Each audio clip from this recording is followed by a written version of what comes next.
let your heart get hardened into stone, or lose yourself in looking at your phone. This is Dialogue, a weekly conversation where creativity meets technology. This episode of Season 1 is brought to you by Lunar Display and Waterminder. I'm John Voorhees, and with me is my co-host, Federico Viticci. Hi, Federico.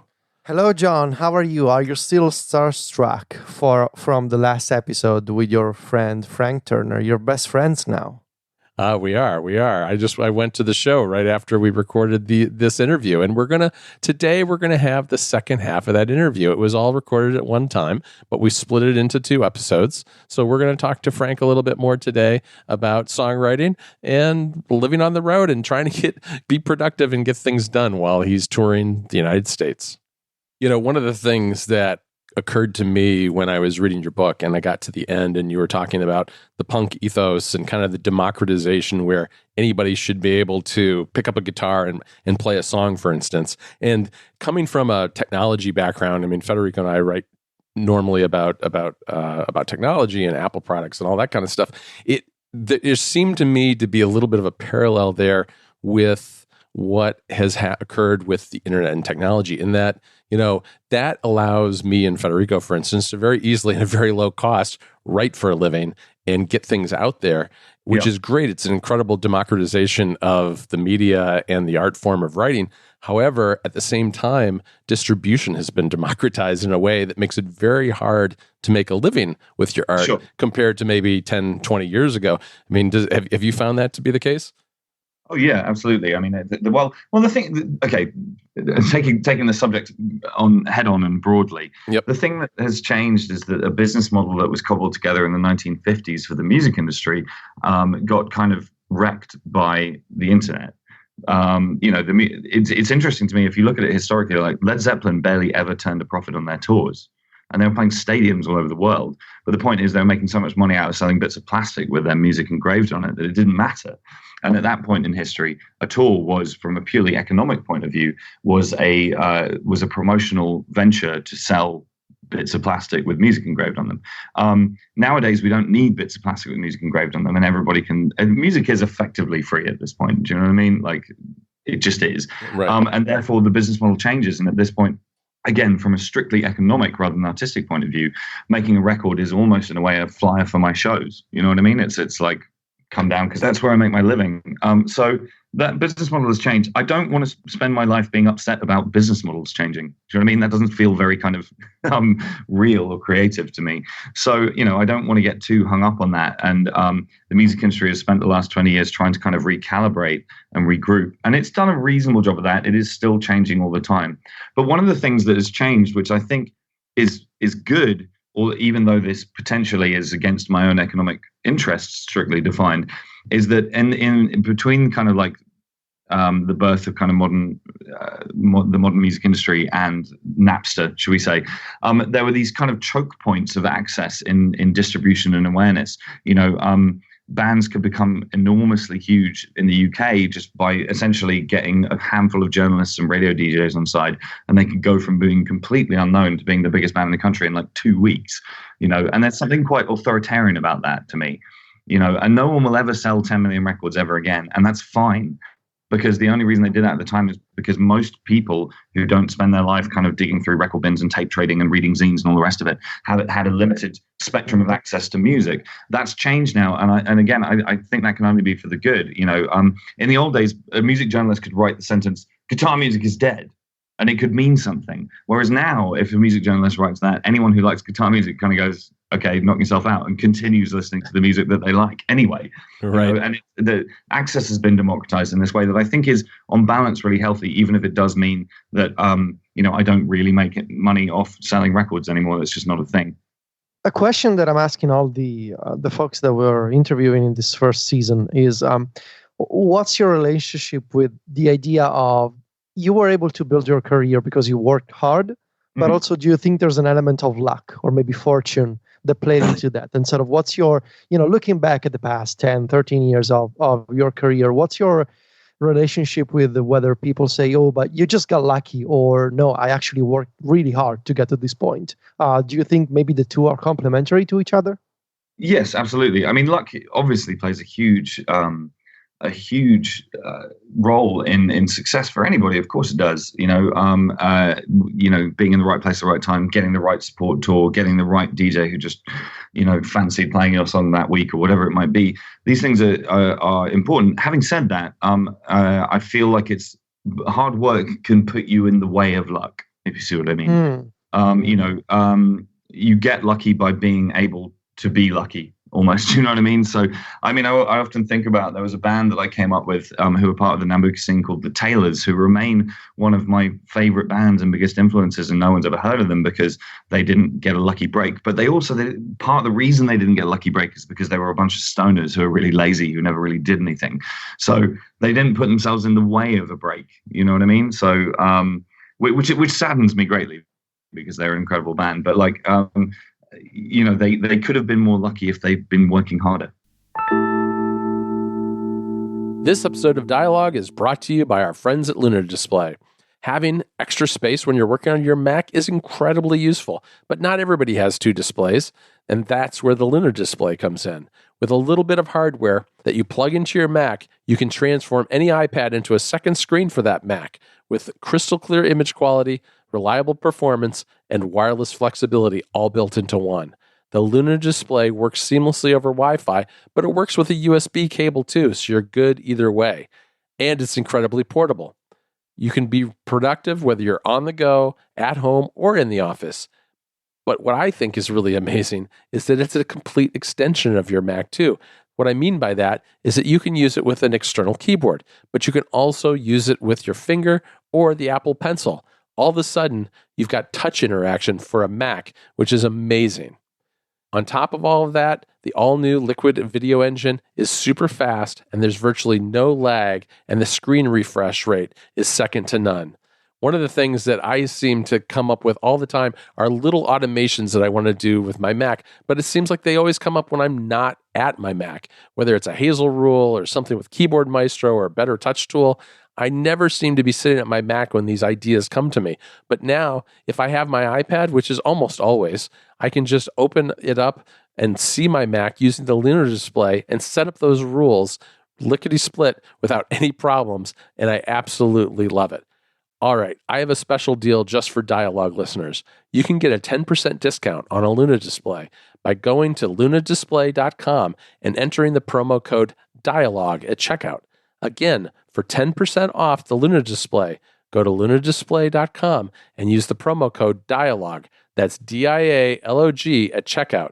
I'll put a link in the show notes too. Our thanks to Luna Display for their support of Dialogue.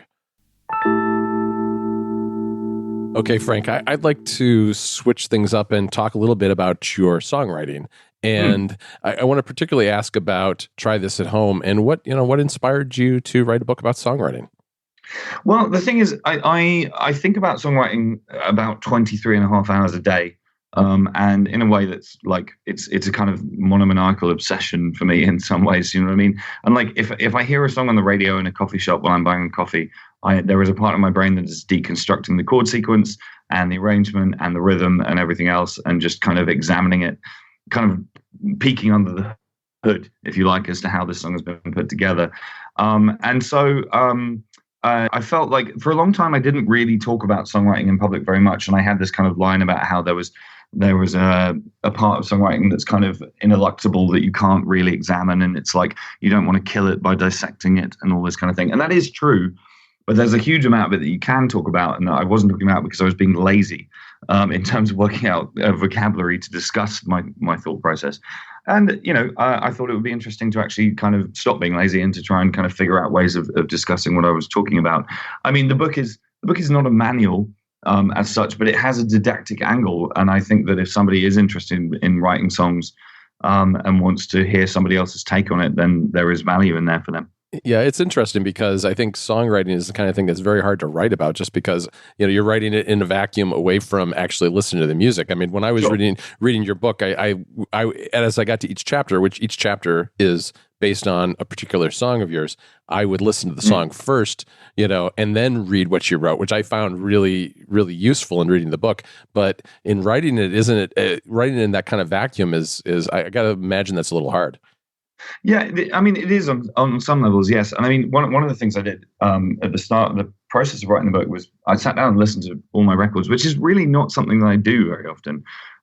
Partly because we're playing a lot of the material live every day, and life is too short to be quite so solipsistic. Yeah. But it's also like recording a song is a slightly artificial process on some levels. It's like pinning a butterfly down. I feel quite strongly that like songs continue to evolve after the point that you put them on a record, and that's all for the good, and that's how it should be. So, so I sat down and listened to everything, and that was actually quite a kind of revelatory experience for me to do that and listen to recordings over a kind of 10, 15-year period and listen to how my understanding of songwriting and what I was trying to achieve with it and what areas I was trying to get into had evolved over time. So that was an interesting learning process and really kind of gave me quite a lot to write about. Do you feel like the lyrics are, or tend to be, I guess, instrumental to the music, or is the music ultimately just a delivery tool for lyrics? Where's the balance in that relationship between lyrics and music? Well, I mean, first of all, I think that's different for every writer, and then for me, it's different for song by song. And I think that the ideal, the ultimate goal, is where the music and the lyrics work in synergy with each other and complement each other exactly. I believe quite firmly that poetry and lyrics are two separate but related disciplines. And I'm not a big fan of this kind of trend in recent years of people publishing books of song lyrics as if they were poetry, because I'm not sure that they're necessarily the same thing. Lyrics are, or at least should be, there are a set of words that work within a musical construct, and if the music should work with the lyrics to create the mood that you're trying to create, and if the lyrics survive intact with no musical backing, then I'm not sure that the musical backing is right for them. Do you know what I mean? I sort of feel like they should work together. I mean, that said, there are definitely songs in my catalog where the music is more important than the lyrics, and there are songs where the lyrics are more important for music for me. Although, of course, the listeners may have a different opinion on that. But I try and make them work together. So where, I guess this is probably hard to describe, but do you get stuck often when you're writing, or do you have any methods for getting unstuck, whether you're working on music or you're working on lyrics? What happens when you hit a point and you're like, I don't know what I'm going to do next year? What's your approach there? Well, first of all, I get stuck a lot. On an individual level, I get stuck with individual songs a lot. I mean, I have mountains of half-finished songs, or even just like a verse that I think is quite cool. Mm-hmm. I don't quite know where it's going to go. And every time I sit down to write, there's a part of me that will pull up. I mean, I'll confess it now on recording. I have like a spreadsheet in which I have all the kind of half-formed ideas that I have. And sometimes part of the process of songwriting is picking up a lyrical idea that you had a while back and a musical idea that you had yesterday and seeing if you can make them work together.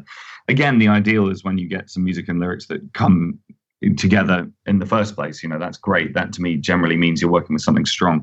But yeah, you get stuck all the time, and sometimes the secret is to walk away from it, and to put it on a pile and just kind of go. And sometimes I walk away from it for a day, and sometimes I walk away from it for 4 years. And come back to something and figure it out. I have to say the best tool that I have in terms of more general writer's block, which is, of course, a thing that happens, is our old friend, the deadline. I don't know about you. Give me a deadline and I'll it done. We know about those. Yes. But it's a remarkable thing. Do you know what I mean? You can spend 2 years staring at a 3/4 finished song, and then somebody books me a studio date and it's done the following day. Right, exactly. You've got to spend some money in the studio, and it's time to actually have a song in your pocket. Yeah. Well, I'm going to turn up at the studio and stand in front of a producer and be like, I haven't finished this bit yet. Right. No, I think there's something really funny that you have a spreadsheet of all your unfinished. I know. There's something really incongruous about that. The thing is, I have this really arcane system of notebooks as well. In my bag, which is sitting next to me, I have 4 different notebooks full of musical and lyrical ideas. And there is a system as to which ideas go into which notebook, but it would take longer than this podcast to explain and wouldn't be particularly interesting. But beyond that, I do have this, and I have to kind of give them nicknames. Do you know what I mean? To pick an example, there's an entry on my list of ideas which is called Aberdeen Rock Riff in E, because I came up with it during a sound check in the city of Aberdeen in northern Scotland, which is really good. And I came up with it probably 3 or 4 years ago, and I still haven't used it in anything because it hasn't found its home yet. But I often kind of play it around with a new set of words and see if anything's going to bite. That's interesting. Do you sit down to actually write, like in kind of a disciplined, all right, for the next 2 hours, I'm going to write songs, or do you just kind of pick it up whenever the muse hits you, I guess? I would say more the latter. I mean, there will be days where I feel like I'm in a good headspace to write, and on a day like that, I will try and kind of make time to do that. But generally speaking, I'm very interested in Nick Cave, right? I'm sure you're familiar. Yep. And I'm reading about him. I mean, he's one of my favorite artists, and in recent years, he's obviously got some years on me. In recent years, he treats songwriting as a 9 to 5. He has a room with a piano in, and he starts work at 9, and he works till lunch, takes an hour, and then he works till 6, and then he clocks off. And forces himself to be creative within very clearly defined both temporal and physical spaces. And I find that really interesting.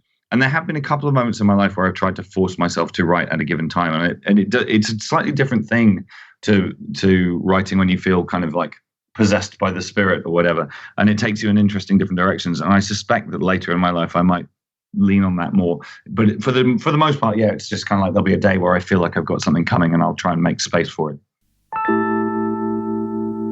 This episode of Dialogue is brought to you by our friends at WaterMinder, the award-winning water intake tracker. Hydration is essential to life, and staying properly hydrated is also a requirement if you want to stay healthy. Plus, it's crucial to physical and mental performance. But keeping track of it is difficult. You work hard all day, and it's hard to remember how much you've had to drink. You maybe went to the gym at lunch and forgot to drink afterwards, and now you're feeling sluggish and tired. There's a reason for that, and it's because you haven't had enough to drink. That's where WaterMinder comes in. The app has won an App Store Editor's Choice Award for a reason, because it makes it super easy to track your water intake thanks to a bunch of different tools. There's a water intake calculator, Siri shortcut support, and even an Apple Watch app. Put those things together, and no matter where you are or what you're doing, it's trivially easy to get your water intake logged into the app so you know you're on track to getting enough water every single day of the week. On top of that, there are a bunch of ways to customize to fit your personal needs. Things like creating custom cups of water and the ability to log other drinks like coffee or tea. Of course, the app also integrates with Apple Health, so the data can be shared with other health apps with your permission, of course. And despite how important it is to track water, it can be fun too. There's a whole set of WaterMinder iMessage stickers that you can use to decorate your text messages. I really like them. All right, if you want to learn more and get on top of tracking your water intake, go to waterminder.com today and check out more. Again, that's waterminder.com to start tracking your water intake today and learn more about this great app. Our thanks to WaterMinder for their support of Dialogue. So who's the first person who gets to hear what you may consider a song and not necessarily just a verse or, a couple of chords? Like who's the first person to actually hear the magic? Besides you, I mean, there's a small cast of characters. I mean, the guys in the band, the Sleeping Souls, who I tour with, will quite often hear me running something in soundcheck when I'm just there on my own with the guitar and just kicking something around. I have a couple of friends who really, since the early days, have been sounding boards for me because I know that they're not afraid to tell me that something I've written is hokey or useless, whatever. I mean, these days, quite often it will be my partner. She will quite often get first drafts of stuff. Although I have to say, if it's a song that's about her or about us, that's possibly not the best idea. Interesting. It's just kind of like, hey, honey, I wrote this song about this argument that we had last week, and it's, right. That's not a good idea. But it is a funny thing. The difference between being a solo artist and being in a band is that in a band you're within a kind of pre-built kind of creative environment where there are walls to bounce ideas off, and that has its advantages. But the way that my creative life is structured these days is that I do write the songs on my own and then take them to the band. And there are more days when that's positive in the sense that like I have a clear vision of what I'm trying to do. And having one voice and control of it's very useful. But there are definitely days where I kind of miss like being in a band of equals and having somebody to just kind of like help me finish an idea. Yeah, I want to explore that a little bit more, because what is the relationship with the Sleeping Souls in terms of songwriting? Because you're obviously a solo artist and the Sleeping Souls support you, but how does that process work when you're coming up with new songs? Well, generally speaking, the rule is that it's kind of like they enter the equation at the arrangement level for a song. You know, I tend to kind of finish a piece that will have chord structure and melody and lyrics and kind of basic architecture is in place, and I'll usually have an idea of where I want kind of the drums or the guitar or the piano to go, generally speaking. But the guys that I play with are great musicians and better at their instruments than I am, so it would be needless of me to sit there and try and micromanage what Nigel, my drummer, or Matt, my keys player, or whoever is going to play, because they'll come up with something better. Quite often I'll be like, so here's the guitar part, and I want the piano melody to go da da da da da. And Matt goes blah blah blah blah blah blah blah blah, and I go, oh yeah, that's what I meant. You know what I mean? Sure. So it works on that level. There are definitely there are songs where they have had more involvement with it, suggesting kind of structural changes, and there are songs where they've had less, where I've turned up with an absolutely clear cut idea of what everyone's going to play, and I just tell them what to play. But for the most part, yeah, it's the arrangement part of the process where they come in. And I should add that I want to emphasize how important that is. I wouldn't be making the music that I make in the way that I make it if I didn't have that particular lineup of people making it with me. They're an integral part of the sound that I've made over the last 5 albums. Yeah, give me an example of one where the Sleeping Souls had in kind of a bigger role in terms of the arrangement. Something from your last couple of albums, maybe. I think there's a song on Positive Songs, Negative People called "The Next Storm," which was a song that I wrote that was in its initial form was a solo song, just guitar and vocals, that was very, very gentle and down. And then what is now the bridge of the song was this kind of like surprise grand finale where the band kind of suddenly drops in out of nowhere 3 minutes into the song. And that was the conceit. That was the idea for the song, was that you would be listening to it in the headphones and it would feel like an intimate, dictaphone recording. And then suddenly the drums go, bam, right, and kind of blow your head off. And we rehearsed it. I wrote it like that. We rehearsed it like that. And as far as I was concerned, the song was done. And, thankfully, some of the guys in the band, particularly Tarrant, my bass player, kept kind of bugging me about the song and saying, look, I think that there's more mileage in this piece than you're giving it credit for. And after a while, one of the rules that we've developed over a decade of playing together is to try every idea. Do you know what I mean? And to not, even if you just try it once and go, yeah, that's terrible. Sure. To at least give it a go. So after much bugging from him and from the other guys, we started kind of kicking around the idea of making it a full band arranged song. And from memory, I seem to remember that somebody said, let's try it like Thin Lizzy, which is always a good idea. So we started kicking it out, and pretty much straight away what is the current form of that song kind of emerged out of its chrysalis, if you like. And I was like, wow, you guys are right. This is so much better than it was before. And in fact, the original version of the song is on a B-side record somewhere, so people can listen to it and compare if they like. But the finished thing's much, much better, and that was definitely their input.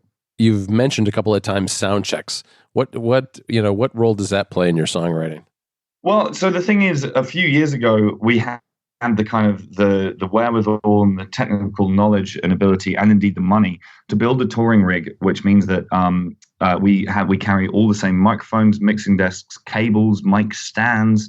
Everything is identical every night, and which means that in theory, every day, once my crew have finished building the backline and building the stage, that you just plug everything in, turn it on, and it sounds exactly the same as it did yesterday. Right. Now, obviously, it's never quite that because technology is what it is. But what it means that is that the traditional bit of sound check where everyone's kind of standing there going, kick drum, please, more snare drum, can you play me the guitar? We don't really need to do that bit so much anymore. So every day, generally speaking, we have an hour and a half in which to just play. And some of that will be kind of like running through the set list for the evening and some of the transitions between songs, or if there's a song in the set list we haven't played in a while, we'll rehearse it. But more often than not, it means that we can kind of kick around new ideas and kind of play with anything that I'm coming up with. And it can be a really creative time. How does the venue dictate what your set list is and the kind of songs that you play? Well, I'm not sure I would say that the venue does so much in itself. There are dictates on some levels. This is something that I spend a lot of time thinking about. I feel like in writing a set list and presenting a show, there has to be a balance struck for me between following and leading my audience. Okay.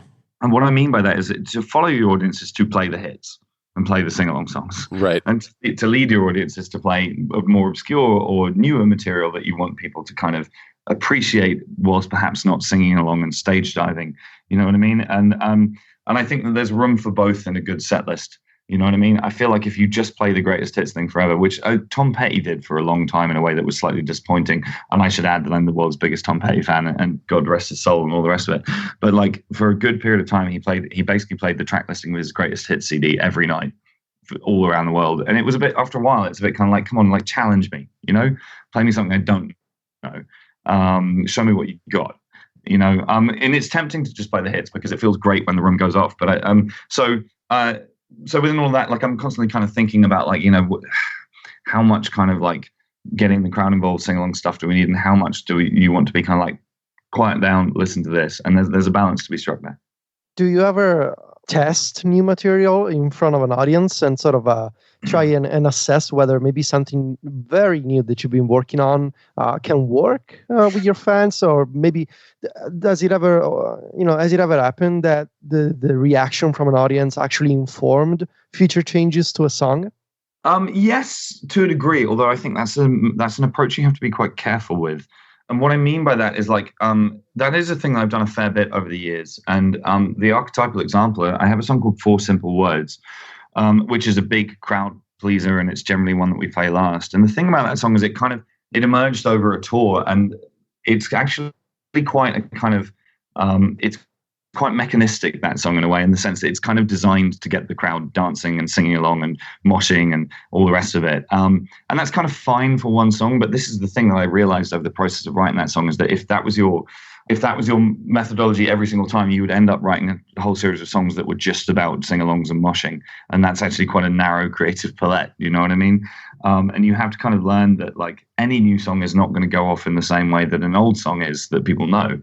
You have to be aware of that limitation. So, and the thing is though, that like I find that if you play a new song in front of an audience, it's worth 10 rehearsals. One performance in front of an audience is worth 10 rehearsals, you know, because you do, with that much kind of scrutiny on what you're doing, you do kind of go, oh man, this middle eight is too long. Or, yeah, you know, this chorus melody isn't popping enough or whatever. Yeah. But I do think, like I say, you know, if you're an audience member and you hear a band play a song that you don't know, you're not going to like sing along with it or start moshing or whatever. So it necessarily creates a kind of a more restrained reaction. You have to bear that in mind. So I guess that it wouldn't be unusual that you would be surprised by which of your songs gain traction and become favorites. Something, maybe something that you were not expecting. Yeah, my list of my top 10 favorite songs I've written and my audience's list are very different things. And you can never quite tell, really. And in a way, I find that kind of interesting and tickling. But like, you know, I'm slightly dismayed about the fact that one of my favorite songs I ever wrote is called "Broken Piano," and it is really not a crowd favorite. And I'm slightly annoyed about that. Do you play that song very often? You know, we haven't for a little while, and I was actually having a discussion with the guys in the band yesterday about perhaps reviving it in the set for a little while. So it might be on its way back onto the bench soon. You know, it's funny. I mean, I have a song, one of the more popular songs on my first record I did is a song called "Worst Things Happen at Sea." And I remember finishing it and thinking, I don't know if this is up to anything. And I just kind of played it at one show just because it was a new song. And like everybody went crazy at the end. And I was like, oh, okay, maybe I should give this one more credit. You know what I mean? Yeah. So yeah, it can be surprising which songs land and which ones don't. You know, Frank, I want to ask you a little bit about the editing process, because I know just from the writing that we do that there's this point where, you know, I feel like I edit things over and over and over. But there's that point at which you kind of get to where if you just do a little bit more, all of a sudden it's getting a lot worse. I mean, is that the same with songwriting? Absolutely. One of the skills I feel I've learned over the years is the skill of walking away. You know what I mean? Just like Sure. Leave it. There's a wonderful quote. T.S. Eliot once said that poetry is never finished; it's only ever abandoned, which I think is an excellent line. Yeah, there's definitely a moment where, I mean, with some songs, you know. Do you know what I mean? You just kind of, you're like, yeah, this is done. This is great. But there are some where, as you say, you could keep tinkering forever, and indeed with ever diminishing returns, and indeed to the point where it's not returns, it's subtraction, and you're actually making it worse, and you want to kind of like roll back your edit process a bit. And I do try and kind of keep each draft of a song just in case I do need to kind of walk it back a little bit. So yeah, there's the ability to kind of well, within that, I mean, I suppose there's been moments when I kind of finish the song and I kind of go, this doesn't excite me nearly as much as the initial idea that I had, and I can't figure out why. And then you go back to your initial idea and you try and examine what it is about that was exciting to you. That's happened quite a few times for me, actually. So what role do the mysterious notebooks play in that? I mean, is that kind of a record that you can use to go back and figure out where you were at the beginning?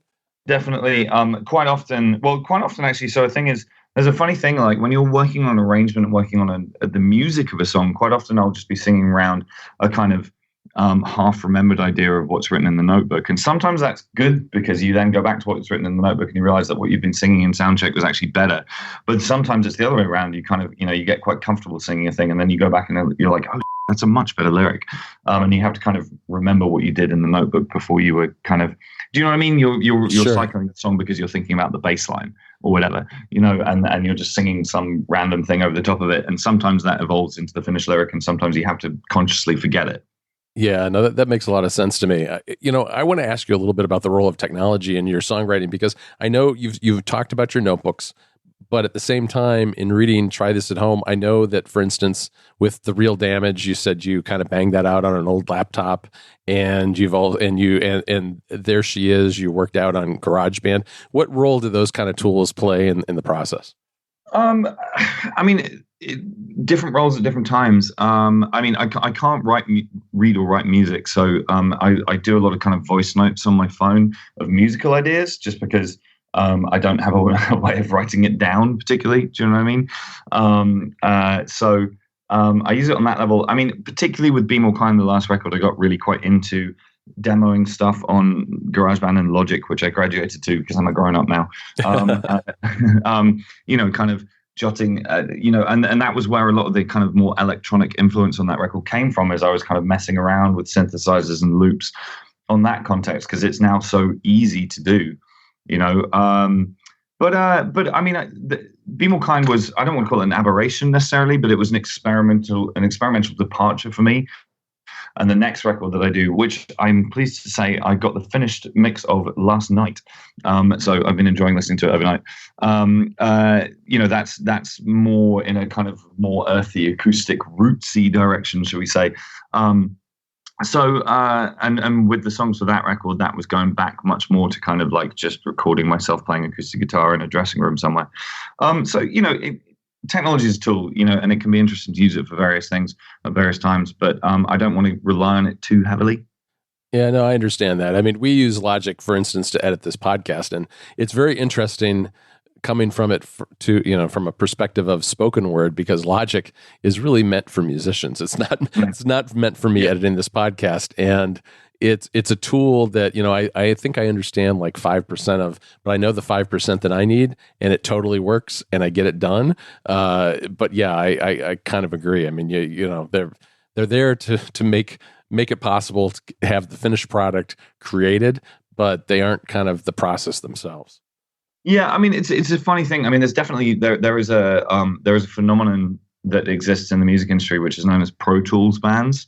And what I mean by that is bands where you listen to the record and they sound tight as and then you go and see them play live and they can't play. Right. It's because they've done has been edited within an inch of its life and shifted by milliseconds to line it up and all the rest of it. And that's pretty dismaying to me. And I'm quite proud of the fact that me and the Sleeping Souls are a live rock and roll band. The preceding record that I did was called Positive Songs, Negative People. And by design, quite consciously, we played that record live in the studio, and we really did very little editing at all. We wanted to just we wanted the sound of us playing as a band, because I'm going to blow my own trumpet for a minute here. We're good. Do you know what I mean? Like, we can play. Right. And there are bands who can't. And I'm proud to be a live rock and roll band. So when it comes to sharing songs with an audience, and I think you mentioned these toward the beginning of the show, that some people see some kind of meaning into a song that you didn't necessarily meant to put into the song itself. What's your relationship with that? Sort of dealing with fans that, they have a personal background and they have their personal experiences, and maybe they see something in a song that you didn't necessarily intend to put in there, but then they come up to you and they mention that. How do you react? I think that's incredible. It's one of my favorite parts of the entire process. And in fact, one of my reservations about the idea of writing a book about songwriting is that I never want to tell people, well, this is what this song means definitively, because I think that that's nonsense. I think that interpretation is the most exciting part of art to me, and the fact that I can write this thing and put it out there, and somebody who I've never met, who has a very different life to me, can find a meaning in it that relates to something specific that happened in their life. That's an incredible level of connection between people, and I don't want to say, there are people, quite a lot of people have used the song The Way I Tend to Be at their weddings, I happen to know, and which blows my mind, because it's a song about rejection and loss and being totally harrowed. And someone's like, yeah, we had this song at our wedding, and I'm like, Jesus Christ. Right. But then it doesn't matter. Forget me. If that's what they found in that song, that's fantastic. I think that's awesome, and they're right to the extent that one can be right or wrong about these things. The funniest and most extreme example of this is there is a guy in Germany who has this theory that every song that I write is part of some grand kind of like Gabriel Marquez style kind of like narrative. Wow. And I'm pretty sure he has a cork board with bits of string and photos written on it somewhere. And he sort of came up to me once and asked me, and like sort of asked me as if I was going to go, oh, you figured it out. And he's wrong. But I told him he was right, because it was more interesting to do that. And I'm kind of intrigued to see where he goes with it, I wanted to ask you, Frank, about the concept of the music album as a standalone entity in 2019, because it seems to me like the music industry is more and more obsessed with either singles or, playlists, and the idea of accumulating these numbers via streaming services. Sure. And it feels like the idea of the album as its own creation, with whether it's got a theme or a musical set of musical influences, the idea of the album. I'm 30, but I grew up buying albums at a music store, and it feels like that idea is largely disappearing, at least from pop commercial music. Sure. What's your take on that? Well, I mean, in many ways, that's a reversion to type, in the sense that, like, if you look back at kind of like the 40s and the 50s, like, albums were called albums because they were literally like a photo album of 7 inches, you know what I mean, of singles. They were the singles collected together, and only about 10% of artists would release an album if their singles had been successful enough. There were technological inputs to the way that modern music, pop music, has evolved as a style. I mean, I mentioned this in the book, and it's one of my favorite facts. There is a theory that apparently in the 1940s and 1950s, American fast food chains did some market research and figured out that it takes around 3 minutes to eat a burger. And they also found out that if a song finishes at the same time that you finish your food, you tend to get up and leave and make space at the restaurant for the next person. And so they then lobbied for the music industry to produce formats, 78s, that would contain roughly 3 minutes of music, thereby increasing their customer turnover, which I think is fascinating. Now, the thing is, now with music becoming a kind of a digitized format, there's no reason why a song should be 3 minutes long anymore. It could be 18 minutes long, or it could be 1 minute long. But nevertheless, songs still tend to clock in around the 3.5 minute mark.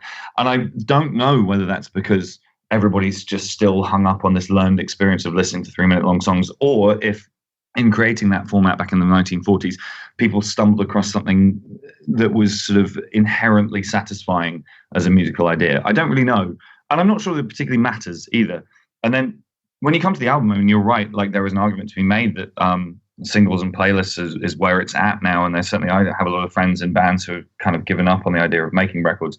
I'm old fashioned. I do think that there is something interesting in trying to create a collection of, let's say, 10 to 12 songs that lasts about 45 minutes, that has a kind of coherence to it. I'm still interested in that as an artistic endeavor. But, it's not for me to dictate how people choose to listen to my art at the end of the day. I hope that people listen to Me and More Kind in full, in order. They probably won't, or at least not everybody will. And that's just how it is. Yeah, it's interesting. I read an article not too long ago, and I wish I could remember where it was, that said that songs were tending to get shorter than in the past simply because of the way, for instance, Spotify compensates artists. Because if you have a 2-minute song, you're more likely to be played more often in a given amount of time, right? Do you think that there's anything to that? I suspect that there is in some corners of the music industry. I mean, there are corners of the music industry who are more mercenary and they're thinking about their presentation than I am. Right. Do we say? I'm trying to say this in a polite way. You know, there. I mean, I certainly know that there's a thing. A lot of hip hop artists put like 20 tracks on a record, about half of which are like interlude tracks, because in a way that I don't fully understand, that ups their play count on Spotify or whatever. Okay. I mean, you know, play counts on Spotify aren't the be all and end all of my existence, shall we say? I'm sure.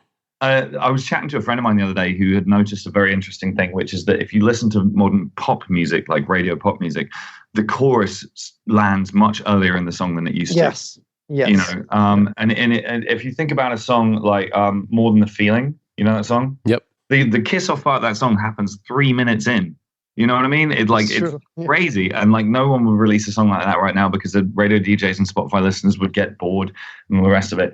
I mean, I think that there are kind of technological influences on the way that people write. On a personal level, which is the only way I can really engage with this, I try not to think about that kind of stuff. You know, and the idea of don't bore us, get to the chorus streaming services. Do you know what I mean? There is mileage to be had in kind of hitting people in the face with your ace card sooner rather than later in a song. I'm sure it does influence some people, but I try not to let it influence me.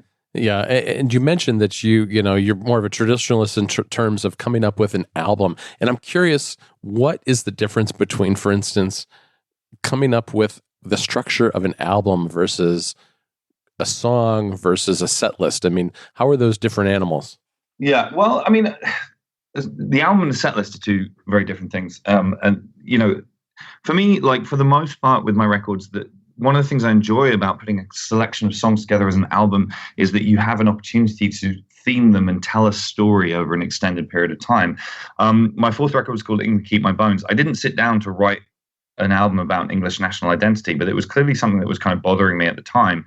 And when it came to the track listing of the record, I was able to kind of like put things in a certain order that presented something that told something of a story. It's not quite a concept album, but do you see what I mean? It's just kind of like, sure. You know, well, if we put this track and then this track, and then we're kind of developing a theme and a discussion here, and that was interesting to me.